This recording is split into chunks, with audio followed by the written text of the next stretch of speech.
Welcome back. It's now 2 months since demonetization was unveiled by the Prime Minister Narendra Modi. The government has focused on cashless and digital transactions in a big way.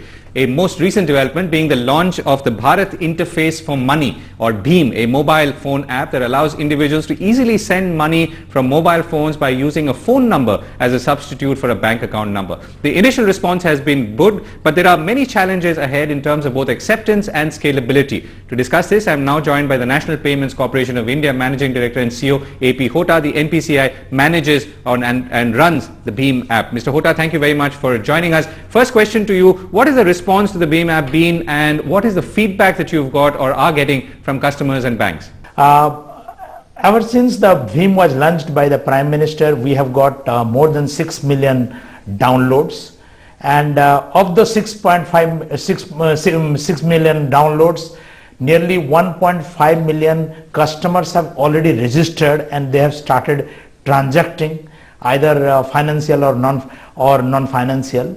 A lot of suggestions have also been floating around in the Facebook, Twitter, and we have been responding. In fact, yesterday night, some of the suggestions for improvement, what the customers wanted, we have brought it out, and we have released version 1.1 with a few of the suggestions, and now it looks very nice and very user friendly.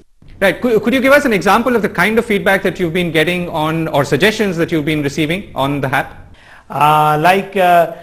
They wanted at the end of the transactions, somehow really they wanted that it should immediately say home page, to go back to the home page so that they can do one more transactions. So this, like it has nothing to do with the transactions, but they wanted that really it should be more intuitive and interactive, and that is how it has been done. So a good number of suggestions have come. It is not possible to accommodate all, because customers would like to be, they would like many things to happen. But we should see really what is possible and what would be secure.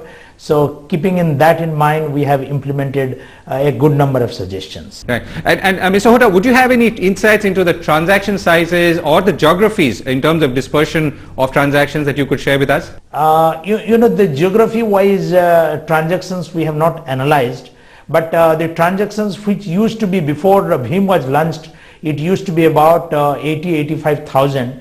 And now we have been seeing 1,40,000 to 1,50,000 transactions. So on the BHIM application itself, it is about 50,000 transactions. As you know, for UPI, BHIM is one of the applications, and the most important application and the common application. And individual banks have also got the applications. So we see a shift of the customer from the individual bank application to BHIM application, because BHIM would provide a very uniform experience, and everybody can really talk about the way the transaction flow would happen. Right, and here's a question that's been coming from many quarters. How are you scaling up for a higher level of transactions, let's say 20 or 30 million transactions a day, and what are the efforts that are being made in that direction? As of now, there are 35 banks which are members of UPI. And there are, considering that 159 banks are already part of IMPS, which is the real-time payment mechanism. The potential is we can really go up to 160 banks as quickly as possible. So we are trying to really enroll them as quickly as possible so that they are part of the UPI. And we are looking at a volume of about 1 million a day. So considering that now we are at about 1,50,000 and a lot of publicity is happening, a lot of discussions with the banks are happening, a lot of banks would be joining. So 1 million a day would be a reasonable thing to expect in about a 6 months time. Right. And are you seeing banks and other players being participative and collaborative in this journey? They are collaborating, they are really quite supportive, but a fact remains that for mobile based payment revolution to come in the country, Obviously, what is required is that banks, their mobile number should be linked with the bank account. Then only they can participate in the UPI either on the smartphone, download on the BHIM, or on the feature phone. What is very interesting is the feature phone based transactions are also growing. Now on the feature phone itself also the UPI experience is available. From an ordinary phone, one can do *99# and get all the services of UPI like immediate send, immediate collect, saving the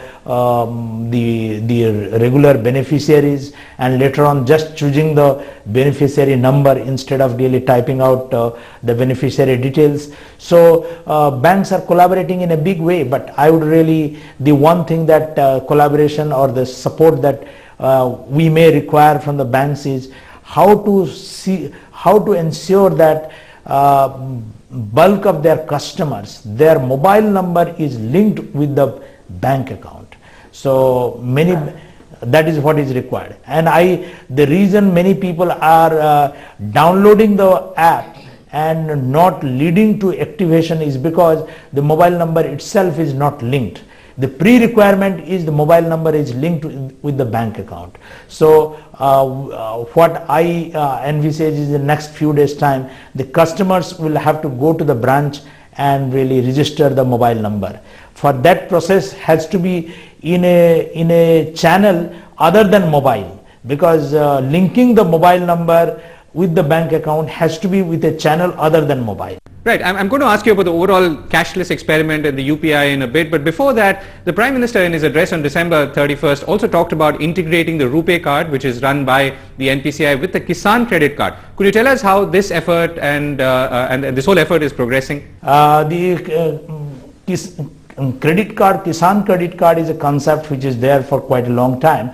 But what is now on a mission mode is being taken up is each Kisan card holder would have a rupee card with them, so that they can really withdraw the cash at the point they would like.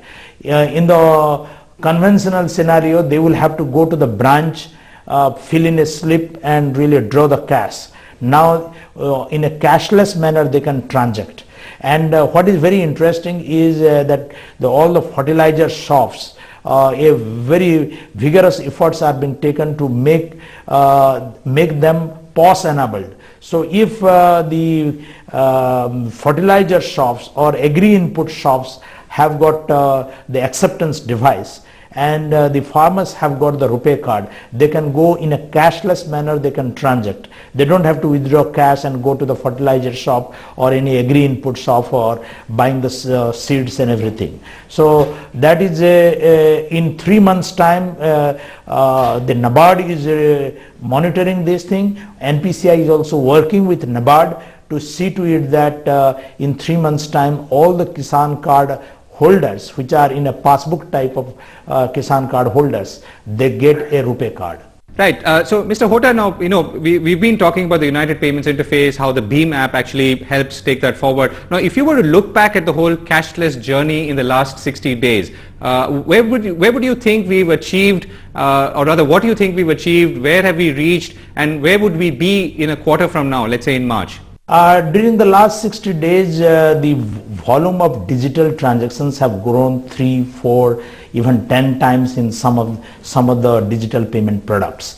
But we should appreciate that the country's transaction, almost 85% transactions used to be in cash.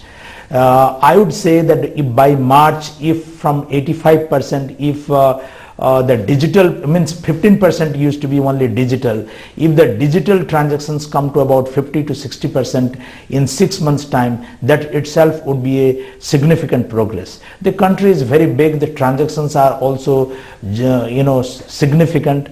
The infrastructure has to be built, acceptance infrastructure. The country has only 1.5 million terminals. Now there is a plan to really get 1 million terminals in a matter of 3 months. So the Aadhaar based POS terminals are also coming up, another 1 million. So with 2 million more acceptance devices coming, the digital payment infrastructure would get a push. So I feel from 15% digital payments as of now, if it goes to 50 to 60% in 6 months time, that itself would be a big step forward. And making it totally less cash or cashless, it is a dream, it is possible, but very significant efforts would have to be taken, and first and foremost being the building the acceptance infrastructure, which is in progress right now. Right, Mr. Hota, we've run out of time. Thank you so much for joining us. That's all we have time for on Policy Watch this week. We'll be back next week, same time. Thanks for watching.